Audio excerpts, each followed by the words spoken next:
kids, welcome to Python for Toddlers Advanced Series. So previous video la நம்ம என்ன பார்த்தோம் அப்படினா multiple inheritance னா என்ன அதோட syntax எப்படி இருக்கும் சோ அதை எப்படி நம்ம பைத்தான்ல கோட் பண்றதுங்கறது ஒரு சின்ன எக்ஸாம்பிள் மூலமா நம்ம வந்து பார்த்தோம். சோ previous video பார்க்காம யாராவது ஸ்ட்ரைட்டா அந்த வீடியோ பார்த்துட்டு இருக்கீங்க அப்படினா சோ ப்ளீஸ் நீங்க அந்த வீடியோ பார்த்துட்டு இப்போ நம்ம பார்த்துட்டு இருக்க வீடியோ நீங்க பார்க்க கண்டினியூ பண்ணுங்க. சோ that நீங்க ஃபர்தரா பார்க்க போற கான்செப்ட்ஸ் எல்லாமே உங்களுக்கு இன்னும் ரொம்பவே கிளியராவும் பெட்டராவும் புரியும். ஓகே, இன்னைக்கு இந்த வீடியோல நம்ம என்ன பார்க்க போறோம் அப்படின்னா சோ இன்ஹெரிட்டன்ஸ்ல இருக்கக்கூடிய அடுத்த டைப் ஹைரார்க்கியல் இன்ஹெரிட்டன்ஸ்னா என்ன, அது எப்படி இருக்கும்ங்கறத நாம வந்து பார்க்க போறோம். ஓகே, ஜூபிட்டர் நோட்புக் ஓபன் பண்ணிக்கலாம். சோ பார்ட் 1ல நம்ம என்ன பார்த்தோம் அப்படின்னா சோ டைப் ஆஃப் இன்ஹெரிட்டன்ஸ், அதுக்கப்புறம் அதுல இருக்கக்கூடிய சிங்கிள் இன்ஹெரிட்டன்ஸ்னா என்னங்கறத பார்த்தோம். சோ பார்ட் 2ல நம்ம என்ன பார்த்தோம் அப்படின்னு பாத்தீங்கன்னா மல்டி லெவல் இன்ஹெரிட்டன்ஸ்னா என்னங்கறத பார்த்தோம். சோ பார்ட் 3ல நம்ம வந்துட்டு மல்டிபிள் இன்ஹெரிட்டன்ஸ்னா என்னங்கறத பார்த்தோம். சோ இன்னைக்கு வீடியோல நம்ம வந்துட்டு ஹைரார்க்கியல் இன்ஹெரிட்டன்ஸ்னா என்னங்கறத நாம வந்து பார்க்க போறோம். சோ ஃபர்ஸ்ட் இப்போ இந்த வீடியோ யாராவது ஸ்ட்ரைட்டா பார்த்துட்டு இருக்கீங்க அப்படின்னா சோ 1 2 3 இந்த மூணு பார்ட்டும் பார்த்துட்டு இப்போ நீங்க பார்த்துட்டு இருக்க இந்த பார்ட் 4 வீடியோ நீங்க பார்க்க கண்டினியூ பண்ணுங்க. அப்பதான் உங்களுக்கு இந்த வீடியோ உங்களுக்கு வந்து ரொம்பவே கிளியரா புரியும். பிகாஸ் ஆல்மோஸ்ட் இன்ஹெரிட்டன்ஸ் கான்செப்ட் புரிஞ்சிருந்தாதான் நம்மளுக்கு ஹைரார்க்கியல் இன்ஹெரிட்டன்ஸ்னா என்னங்கறத புரிஞ்சுக்கிறது நம்மளுக்கு வந்து ரொம்பவே ஈஸியா இருக்கும். சோ ப்ரீவியஸ் வீடியோல நம்ம பார்த்த மல்டிபிள் இன்ஹெரிட்டன்ஸோட டைரக்ட் ஆப்போசிட் தான் நம்மளுக்கு ஹைரார்க்கியல் இன்ஹெரிட்டன்ஸ். சோ மல்டிபிள் இன்ஹெரிட்டன்ஸ்ல என்ன பண்ணிருப்போம் அப்படின்னா நம்ம கிட்ட வந்துட்டு ரெண்டு பேஸ் கிளாஸ் நம்ம கிட்ட இருக்கும். சோ சே பேஸ் கிளாஸ் இல்லாட்டி பேரண்ட் கிளாஸ் எப்படி வேணாலும் சொல்லலாம். சோ ரெண்டு பேஸ் கிளாஸ்ல இருந்து நம்மளுக்கு வந்துட்டு ஒரு கிளாஸ் வந்து டிரைவ் பண்ணுவாங்க. சோ அதுதான் வந்துட்டு டிரைவ்டு கிளாஸ். டிரைவ்டு கிளாஸாவும் இருக்கலாம் இல்ல சைல்டு கிளாஸாவும் இருக்கலாம். சோ இதுதான் வந்துட்டு நம்ம மல்டிபிள் இன்ஹெரிட்டன்ஸ் நம்ம வந்து பார்த்தோம். சோ இதுக்கு அப்படியே டைரக்ட் ஆப்போசிட் தான் வந்துட்டு ஹைரார்க்கியல் இன்ஹெரிட்டன்ஸ் சொல்றாங்க. சோ ஹைரார்க்கியல் இன்ஹெரிட்டன்ஸ் எப்படி இருக்கும் அப்படின்னு பாத்தீங்கன்னா நம்ம கிட்ட பேஸ் கிளாஸ் வந்துட்டு ஒண்ணுதான் இருக்கும். சோ இதுல இருந்து நம்மளுக்கு ரெண்டு கிளாஸ் டிரைவ் ஆயிருக்கும். சோ இது என்ன அப்படின்னு பாத்தீங்கன்னா இது வந்து டிரைவ்டு கிளாஸ் 1, சோ இது வந்துட்டு டிரைவ்டு கிளாஸ் 2. சோ இந்த டயக்ராம்க்கு இது அப்படியே நம்மளுக்கு டைரக்ட் ஆப்போசிட்டா இருக்கு இல்லையா. சோ இந்த இடத்துல ரெண்டு பேஸ் கிளாஸ் இருக்கு, ஆனா இந்த இடத்துல ஒரு பேஸ் கிளாஸ் தான் இருக்கு.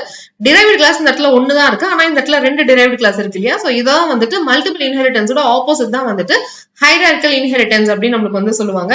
சோ இப்போ இந்த ஹைரார்க்கியல் இன்ஹெரிட்டன்ஸ் நமக்கு எந்த மாதிரி இடத்துல யூஸ் ஆகும், சோ அதை வந்து எப்படி கோட் பண்றதுங்கிறத நாம வந்துட்டு இப்ப பார்க்கலாம்.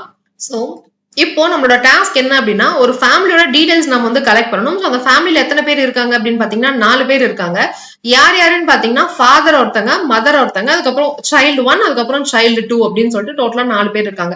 நம்ம டாஸ்க் என்ன அப்படின்னா சோ ஃபாதரோட நேம் மதரோட நேம் வந்து நம்ம வந்து கலெக்ட் பண்ணணும். அதுக்கப்புறம் இவங்க எல்லாரோட டீடைல்ஸ் நம்ம கலெக்ட் பண்ணதுக்கு அப்புறமேட்டு சைல்டு 1ஓட டீடைல்ஸ் பிரிண்ட் பண்ணணும்னு சொல்லும்போது நம்மளுக்கு எப்படி வரணும்னு பாத்தீங்கன்னா சோ ஃபாதரோட நேம் வந்துட்டு இது, மதரோட நேம் வந்துட்டு இது, சைல்டு 1ஓட நேம் வந்துட்டு இது அப்படின்னு சொல்லிட்டு நம்மளுக்கு வந்து அவுட்புட் வரணும். சோ அதுக்கப்புறமேட்டு செகண்ட் சைல்டுக்கு எப்படி வரணும்னு பாத்தீங்கன்னா ஃபாதர் நேம் வந்து இது, மதர் நேம் வந்துட்டு இது, இவங்களோட சைல்டு நேம் வந்துட்டு இது அப்படின்னு சொல்லிட்டு நம்மளுக்கு இந்த மாதிரி ஒரு ஃபேமிலியோட இன்ஃபர்மேஷன் நம்மளுக்கு வந்து இந்த மாதிரி கம்ப்ளீட்டா பிரிண்ட் பண்ணணும். ஆனா இந்த இடத்துல கோட் எதுவுமே வந்துட்டு ஓவர்லாப் ஆகக்கூடாது. அதாவது எழுதுற கோடே நம்ம வந்துட்டு இன்னொரு வாட்டி எழுதுறது அந்த மாதிரி இல்லாம இதை வந்துட்டு எப்படி அச்சீவ் பண்ணலாம் அப்படின்னு பாத்தீங்கன்னா ஹைரார்க்கியல் இன்ஹெரிட்டன்ஸ்ல தான் அச்சீவ் பண்ண முடியும். சோ எப்படி பண்ணலாம் அப்படின்னு பாத்தீங்கன்னா இந்த இடத்துல நம்மளுக்கு ஒரே ஒரு பேஸ் கிளாஸ் தான் இருக்கு. சோ ரெண்டு சைல்டுக்குமே பேரண்ட் வந்துட்டு ஒருத்தங்க தான், ஒரு ஃபாதர் ஒரு மதர். சோ இவங்க வந்துட்டு நம்மளோட பேஸ் கிளாஸ். சோ நம்மளோட சைல்டு கிளாஸ் யாரு அப்படின்னு பாத்தீங்கன்னா சோ சைல்டு 1 வந்துட்டு சைல்டு கிளாஸ், சைல்டு 2 வந்துட்டு நம்மளோட இன்னொரு சைல்டு கிளாஸ். சோ அதாவது இது வந்துட்டு பேஸ் கிளாஸ், இது வந்துட்டு டிரைவ்டு கிளாஸ், இதுவும் வந்துட்டு டிரைவ்டு கிளாஸ். சோ இந்த கான்செப்டுக்கு இப்ப எப்படி கோட் பண்றதுங்கிறத நம்ம வந்து பார்க்கலாம். ஓகே, இப்ப என்னோட கோட் வந்து நான் போட்டாச்சு. சோ போட்டுட்டு நான் வந்து ரன் பண்றேன். சோ ரன் பண்ணும்போது எனக்கு வந்து என்ன மாதிரி அவுட்புட் வந்திருக்குங்கிறத நம்ம வந்து பார்க்கலாம். சோ இந்த இடத்துல என்னோட அவுட்புட்ல வந்துட்டு ஃபாதர் நேம் வந்துட்டு சிவா, அதுக்கப்புறம் மதர் நேம் வந்துட்டு கவிதா, அதுக்கப்புறம் சைல்டு 1ஓட நேம் வந்துட்டு ஜான் வந்திருக்கு. சோ திரும்ப வந்துட்டு ஃபாதர் நேம் வந்துட்டு சிவா, அதுக்கப்புறம் மதர் நேம் வந்துட்டு கவிதா, சைல்டோட நேம் வந்து சைல்டு 2ஓட நேம் வந்துட்டு ரியா அப்படின்னு வந்திருக்கு. சோ நம்ம எக்ஸ்பெக்டட் அவுட்புட்டை நம்ம என்ன போட்டிருந்தோமோ அதே மாதிரி தான் நம்மளுக்கு இந்த இடத்துல அவுட்புட் வந்திருக்கு. சோ இப்போ இந்த இடத்துல கான்செப்டுவலா லாஜிக் வைஸ் நம்ம என்ன பண்றோம்ங்கிறத பார்க்கலாம். ஃபர்ஸ்ட் இந்த இடத்துல நம்ம என்ன பண்றோம் அப்படின்னு பாத்தீங்கன்னா பேரண்ட் அப்படின்ற ஒரு கிளாஸ் வந்து கிரியேட் பண்ணியாச்சு. சோ கிரியேட் பண்ணிட்டு அந்த கிளாஸுக்குள்ள ஒரு மெத்தடுக்குள்ள நான் என்ன சொல்றேன் அப்படின்னு பாத்தீங்கன்னா ரெண்டு பிரிண்ட் ஸ்டேட்மெண்ட் சொல்லியிருக்கேன். சோ ஒரு பிரிண்ட் ஸ்டேட்மெண்ட்ல ஃபாதரோட நேம் சொல்லிடுறேன், இன்னொரு பிரிண்ட் ஸ்டேட்மெண்ட்ல மதரோட நேம் நான் வந்து சொல்லிடுறேன். சோ அடுத்து என்ன பண்றேன் அப்படின்னு பாத்தீங்கன்னா சைல்டு 1 அப்படின்னு சொல்லிட்டு இன்னொரு கிளாஸ் நான் வந்து இந்த இடத்துல கிரியேட் பண்றேன். கிரியேட் பண்ணிட்டு என்ன பண்றேன் அப்படின்னு பாத்தீங்கன்னா நான் முன்னாடி கிரியேட் பண்ண இந்த பேரண்ட்ங்கிற கிளாஸை நான் வந்து இந்த இடத்துல இன்ஹெரிட் பண்றேன். சோ இந்த இடத்துல இன்ஹெரிட் பண்ணும்போது இந்த சைல்டு 1ஓட கிளாஸ் எப்படி இருக்கும் அப்படின்னு பாத்தீங்கன்னா சோ முன்னாடி நாம இந்த இடத்துல நாம பேரண்ட்ல நம்ம கிட்ட என்னென்ன பிரிண்ட் ஸ்டேட்மெண்ட் இருந்ததோ அது எல்லாமே நம்மளுக்கு வந்து இந்த இடத்துல இருக்கும். அதாவது ஃபாதரோட நேம் அதுக்கப்புறம் மதரோட நேம் வந்து ரெண்டுமே இருக்கும். சோ அது மட்டும் இல்லாம இந்த இடத்துல பிரிண்ட் ஸ்டேட்மெண்ட் போட்டிருக்கோம் இல்லையா. சோ அந்த பிரிண்ட் ஸ்டேட்மெண்ட்ல சைல்டு 1ஓட நேம் நம்ம தந்திருக்கோம் இல்லையா. சோ அதுவுமே நம்மளுக்கு வந்து இந்த இடத்துல இருக்கும்.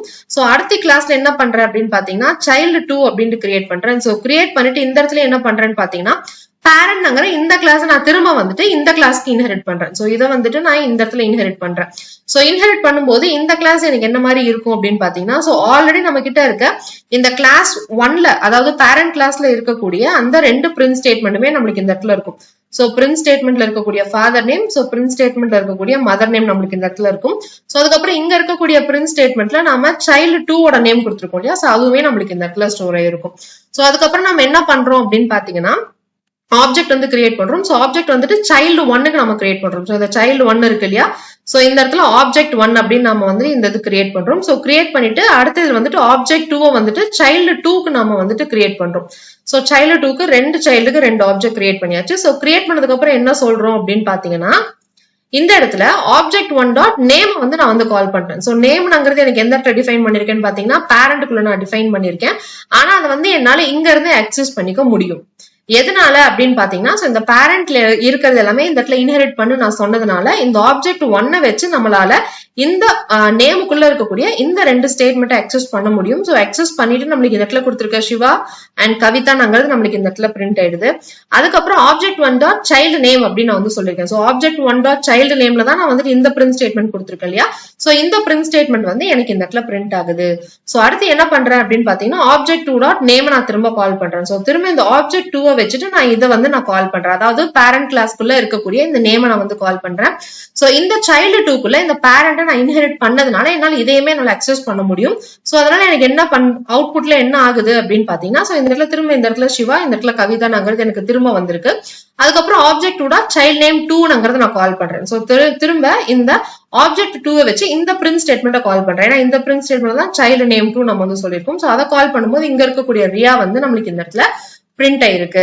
சோ இப்படிதான் வந்துட்டு நம்மளுக்கு ஹையரார்க்கியல் இன்ஹெரிட்டன்ஸ் நடக்கும். சோ இந்த இடத்துல பேஸ் கிளாஸ் என்ன அப்படின்னு பாத்தீங்கன்னா, சோ இதுதான் நம்மளோட ஒரே ஒரு பேஸ் கிளாஸ். சோ இந்த பேஸ் கிளாஸை நாம இந்த சைல்டு 1க்கும் நம்ம வந்துட்டு யூஸ் பண்ணிக்கிறோம், இந்த சைல்டு 2க்கும் நம்ம வந்து யூஸ் பண்ணிக்கிறோம். சோ இதுதான் வந்துட்டு ஹையரார்க்கியல் இன்ஹெரிட்டன்ஸ்க்கான ஒரு சின்ன எக்ஸாம்பிள். சோ இது வந்து ரியல் டைம்ல இந்த எக்ஸாம்பிள் வந்து எந்த இடத்துல யூஸ் ஆகும்ங்கிறது ஒரு சின்ன அடிஷன் ப்ரோக்ராம்ல பார்க்கலாம். சோ தட் நம்மளுக்கு இந்த கான்செப்ட் வந்துட்டு இன்னும் ரொம்பவே கிளியரா புரியும்.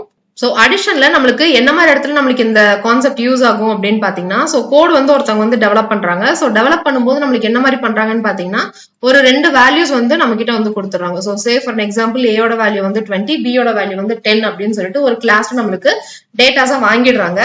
ஆனா நம்மளுக்கு இந்த இடத்துல கோட் டெவலப் பண்ணும்போது இந்த டேட்டாஸை வாங்கணும்னு மட்டும் தான் நம்மளுக்கு வந்து தெரியும். சோ அதை வந்துட்டு என்ன பண்ணணும்ங்கிறது நம்மளுக்கு வந்து தெரியாது. சோ ஃபியூச்சர்ல தான் நம்மளுக்கு வந்து சொல்றாங்க, இந்த 2 வேல்யூஸ் வச்சுட்டு அடிஷனும் பெர்ஃபார்ம் பண்ணணும், சப்ராக்ஷனும் பெர்ஃபார்ம் பண்ணணும் அப்படின்னு சொல்றாங்க. சோ இந்த 2 வேல்யூவும் ஆட் பண்ணி நம்ம வந்து ஆன்சர் கொடுத்துறோம். சோ அதுக்கப்புறமேட்டு சப்ராக்ஷன் நம்மளுக்கு வந்து பெர்ஃபார்ம் பண்ண சொல்றாங்க. இந்த இடத்துல 2 வேல்யூவை சப்ராக்ட் பண்ணி நாம வந்து ஆன்சரை நம்ம வந்து கொடுப்போம். சோ இதுதான் நம்மளோட டாஸ்க். ஆனா எந்த இடத்துலயுமே நம்ம இந்த இடத்துல கொடுத்துருக்கிற இந்த values a is equals to 10, a is equals to 20 and b is equals to 10ங்கிற வேல்யூ நம்ம மாத்த கூடாது. ஆனா ஃபியூச்சர்ல இந்த 2 நம்பர்ஸ் வச்சுட்டு ஏதாவது ஒரு ஆபரேஷன் பெர்ஃபார்ம் பண்ணணும் அப்படின்னு ஒரு நெசசிட்டி வந்தது அப்படின்னா இந்த இடத்துல நம்ம யூஸ் பண்ண போறது வந்துட்டு இந்த ஹையரார்க்கியல் இன்ஹெரிட்டன்ஸ் தான் யூஸ் பண்ணுவோம். சோ இதை வந்து எப்படி இப்போ இம்ப்ளிமெண்ட் பண்றதுங்கிறத நம்ம பார்க்கலாம். ஓகே, இப்போ அதுக்கான கோட் போட்டுட்டேன். போட்டுட்டு நான் வந்து ரன் பண்றேன். எனக்கு வந்து அவுட்புட் வந்து கரெக்டா வந்துருச்சு. என்னோட added value and subtracted value வந்துருச்சு. சோ ஃபர்ஸ்ட் இந்த இடத்துல என்ன பண்றோம்னு பார்க்கலாம். சோ ஃபர்ஸ்ட் என்ன பண்றேன் அப்படின்னு பாத்தீங்கன்னா, ஆட் சப் அப்படின்னு சொல்லிட்டு நான் வந்துட்டு ஒரு கிளாஸ் நான் வந்து டிஃபைன் பண்ணியாச்சு. சோ இந்த கிளாஸ்க்குள்ள நான் என்ன பண்றேன் அப்படின்னு பாத்தீங்கன்னா, வேல்யூஸ் அப்படின்னு ஒரு மெத்தட் கொடுத்தாச்சு. சோ மெத்தட்ல வந்துட்டு ஏயோட வேல்யூ வந்து 20, பியோட வேல்யூ வந்துட்டு 10 அப்படின்னு நான் வந்து சொல்லிட்டேன். சோ அதுக்கப்புறம் என்ன பண்றேன்னு பாத்தீங்கன்னா, இன்னொரு கிளாஸ் நான் வந்துட்டு ஆட் அப்படின்னு நான் வந்து சொல்றேன். சோ இந்த இடத்துல என்ன சொல்றேன்னு பாத்தீங்கன்னா, நம்ம முன்னாடியே நம்ம வேல்யூ கொடுத்து வச்சிருக்கோம் இல்லையா, சோ அதை நான் இந்த இடத்துல வந்து இன்ஹெரிட் பண்றேன். சோ இன்ஹெரிட் பண்ணும்போது இந்த ஆட்ங்கிற கிளாஸ்க்குள்ள நம்மளுக்கு என்னென்ன கண்டென்ட் இருக்குன்னு பாத்தீங்கன்னா, நம்ம ஆல்ரெடி இந்த இடத்துல மேல இருக்கு இல்லையா, சோ இந்த கண்டென்ட் வந்து நம்மளுக்கு அப்படியே இருக்கும். அதுக்கப்புறமேட்டு a is equals to 20, அதுக்கப்புறம் b is equals to 10ங்கிறது இருக்கும். சோ அது இல்லாம எக்ஸ்ட்ராவா என்ன இருக்குன்னு பாத்தீங்கன்னா, இந்த பிரிண்ட் ஸ்டேட்மெண்ட்டும் இருக்கும். சோ பிரிண்ட் ஸ்டேட்மெண்ட்ல என்ன சொல்றேன்னு பாத்தீங்கன்னா, ஏவையும் பியையும் பிளஸ் பண்ண சொல்லி நான் இந்த இடத்துல கோட் எழுதிருக்கேன். சோ இது வந்து இருக்கும். சோ அடுத்த லைன்ல என்ன சொல்றேன்னு பாத்தீங்கன்னா, இன்னொரு கிளாஸ் நான் கிரியேட் பண்ணிருக்கேன், கிளாஸ் சப் அப்படின்னு நான் சொல்லியிருக்கேன். உள்ள வந்துட்டு add underscore subங்கிற கிளாஸை நான் வந்து இந்த இடத்துல இன்ஹெரிட் பண்ணிருக்கேன். சோ இந்த இடத்துல என்ன இருக்கோ அதை வந்து நான் திரும்ப இந்த இடத்துல இன்ஹெரிட் பண்றேன். சோ இன்ஹெரிட் பண்ணும்போது இந்த கிளாஸ்க்குள்ள எனக்கு என்னென்ன கண்டென்ட் எல்லாம் இருக்கும் அப்படின்னு பாத்தீங்கன்னா, நம்ம முன்னாடியே நம்ம அந்த a and b நம்ம கொடுத்திருந்தோம் இல்லையா, so a is equals to 20 and b is equals to 10 கொடுத்திருந்தோம் இல்லையா, அது வந்து நம்மளுக்கு இந்த இடத்துல இருக்கும். அதுக்கப்புறம் இன்னொரு பிரிண்ட் ஸ்டேட்மெண்ட் எழுதிருக்கேன். சோ இந்த இடத்துல a யும் b யும் மைனஸ் பண்ணுன்னு சொல்லியிருக்கேன். அதுக்கப்புறம் நம்ம என்ன பண்றோம் அப்படின்னு பாத்தீங்கன்னா ஆப்ஜெக்ட் 1 வந்துட்டு இந்த ஆடுக்கு நான் வந்து கிரியேட் பண்றேன். சோ ஆப்ஜெக்ட் 1 வந்துட்டு நான் இந்த இடத்துல கிரியேட் பண்றேன். அதுக்கப்புறம் ஆப்ஜெக்ட் 2 வந்துட்டு சப்ட்ராக்ஷனுக்கு நான் வந்து கிரியேட் பண்றேன். சோ ஆப்ஜெக்ட் 2 அப்படின்ட்டு இந்த சப்ட்ராக்ட் SUB கிளாஸ்க்கு நான் கிரியேட் பண்றேன். ஆப்ஜெக்ட் 1 டாட் வேல்யூங்கிறத நான் வந்து கால் பண்றேன். சோ ஆப்ஜெக்ட் 1 வச்சுட்டு இந்த வேல்யூஸை நான் வந்து கால் பண்றேன். சோ கால் பண்ணதுக்கு அப்புறம் என்ன ஆகும் அப்படின்னு பாத்தீங்கன்னா a is equals to 20, b is equals to 10ங்கிறது நம்மளுக்கு வந்து அசைன் ஆயிடும். அசைன் ஆனதுக்கு அப்புறமேட்டு ஆப்ஜெக்ட் 1 டாட் ஆட் நான் வந்து கால் பண்றேன். சோ ஆப்ஜெக்ட் 1 டாட் ஆட்ல நான் என்ன எழுதிருக்கேன்னு பாத்தீங்கன்னா இந்த பிரிண்ட் ஸ்டேட்மெண்ட் தான் எழுதிருக்கேன். சோ இந்த பிரிண்ட் ஸ்டேட்மெண்ட் நம்மளுக்கு இங்க இருக்கு. சோ இந்த object 1 dot print statement access பண்ணும்போது நம்மளுக்கு self dot a dot self dot b அப்படின்னு நான் வந்து சொல்லிருக்கேன். சோ இந்த இடத்துல எழுதுறதுக்காக நான் ஜஸ்ட் ஷார்ட் ஃபார்ம்ல a and b ன்னு சொல்லிருக்கேன். பட் ஆனா இந்த இடத்துல நான் டிஃபைன் பண்ணும்போதே செல்ஃப் a செல்ஃப் b தான் நான் வந்து கொடுத்திருக்கேன். சோ ரெண்டுத்தையும் ஆட் பண்ணும். சோ ஆட் பண்ணும்போது நம்மளுக்கு இந்த இடத்துல இருக்கக்கூடிய 20 இந்த இடத்துல இருக்கக்கூடிய 10 போய் நம்மளுக்கு வந்து ஃபெச் பண்ணும். சோ 20 plus 10 வந்துட்டு 30. சோ இந்த 30 நம்மளுக்கு வந்துட்டு ஆடட் வேல்யூ 13ங்கிறத பிரிண்ட் பண்ணிடும். சோ அதுக்கப்புறம் என்ன பண்றோம்னு பாத்தீங்கன்னா ஆப்ஜெக்ட் 2 டாட் வேல்யூஸ் அப்படின்னு சொல்றோம். சோ இந்த ஆப்ஜெக்ட் 2 வச்சுட்டு இந்த வேல்யூஸ் போய் நம்மளுக்கு வந்து கூப்பிடும். எப்படி கூப்பிடும்னு பாத்தீங்கன்னா இந்த இடத்துல இன்ஹெரிட் பண்ணிருக்கோம். சோ உள்ள இருக்கு. சோ அதனால உள்ள போய் கூப்பிடும். அதுக்கப்புறமேட்டு ஆப்ஜெக்ட் 2 டாட் SUB ன்னு சொல்லிருக்கேன். சோ இந்த மெத்தட் நம்மளுக்கு போய் கால் பண்ணும். சோ கால் பண்ணும்போது பாத்தீங்கன்னா self a minus self b ன்னு சொல்லிருக்கேன். அப்போ இந்த 20 மைனஸ் 10 வந்து நம்மளுக்கு பெர்ஃபார்ம் ஆகும். பெர்ஃபார்ம் ஆயிட்டு 20ல 10 போச்சுன்னா ஆன்சர் வந்துட்டு 10. அந்த 10 வந்து நம்மளுக்கு இந்த இடத்துல பிரிண்ட் ஆகும். சோ இப்படிதான் வந்துட்டு நம்மளுக்கு ஹையர்கல் இன்ஹெரிட்டன்ஸ் வந்துட்டு யூஸ் ஆகும். சோ மெயினா ஹையர்கல் இன்ஹெரிட்டன்ஸ் எந்த இடத்துல யூஸ் ஆகும் அப்படின்னா சோ கோட் டெவலப் பண்ணும்போது ஃபர்ஸ்ட் பார்ட்ல என்ன பண்ணணும்னு தெரியாது. பட் ஆனா டேட்டாஸ் மட்டும் கலெக்ட் பண்ணி வைக்கணும்ங்கிற இடத்துல வந்துட்டு கலெக்ட் பண்ணி வச்சிருவாங்க.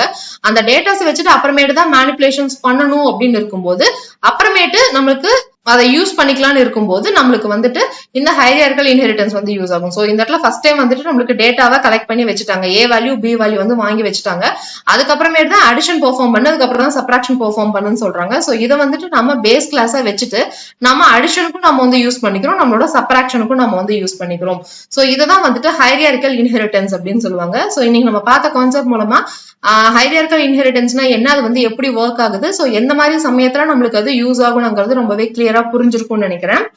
அண்ட் மல்டிபிள் இன்ஹெரிட்டன்ஸ்க்கு டைரக்ட் ஆப்போசிட் தான் வந்துட்டு ஹையர்கல் இன்ஹெரிட்டன்ஸ். ஸோ மல்டிபிள் இன்ஹெரிட்டன்ஸ்ல நம்மளுக்கு எப்படி இருக்கும்னு பாத்தீங்கன்னா நம்ம கிட்ட 2 பேஸ் கிளாஸ் இருக்கும். ஸோ அதை வச்சுட்டு ஒரு டிரைவ் கிளாஸ் எடுத்துட்டு வரும். ஸோ அதுதான் வந்துட்டு மல்டிபிள் இன்ஹெரிட்டன்ஸ். ஸோ ஹையர்கல் இன்ஹெரிட்டன்ஸ்ல என்ன பண்ணுவோம் அப்படின்னு பாத்தீங்கன்னா நம்ம கிட்ட ஒரே ஒரு பேஸ் கிளாஸ் தான் இருக்கும். அதை வச்சுட்டு நாம 2 டிரைவ்டு கிளாஸ் எடுத்துட்டு வருவோம். ஸோ இதுதான் வந்துட்டு மெயினா இருக்கக்கூடிய டிஃபரன்ஸ். ஸோ இந்த டிஃபரன்ஸுமே ரொம்பவே கிளியரா புரிஞ்சிருக்கும்னு நான் நினைக்கிறேன். சோ இந்த இடத்துல யாருக்காவது செல்ஃப் ஏனா என்ன செல்ஃப் பினா என்ன, சோ அது ஏன் இந்த இடத்துல செல்ஃப்னு கொடுத்துருக்காங்க, இந்த இடத்துல ஏன் செல்ஃப் டாட் ஏன்னு கொடுத்துருக்காங்கிறது புரியாம இருந்தது அப்படின்னா இந்த செல்ஃப் பேராமீட்டர்ல உங்களுக்கு ஏதாவது டவுட் இருந்தது அப்படின்னா சோ இதே சீரீஸ்ல நம்ம முன்னாடியே நம்ம செல்ஃப் பேராமீட்டர் எக்ஸ்பிளைன் பண்ணி நம்ம நிறைய வீடியோஸ் போட்டிருக்கோம்.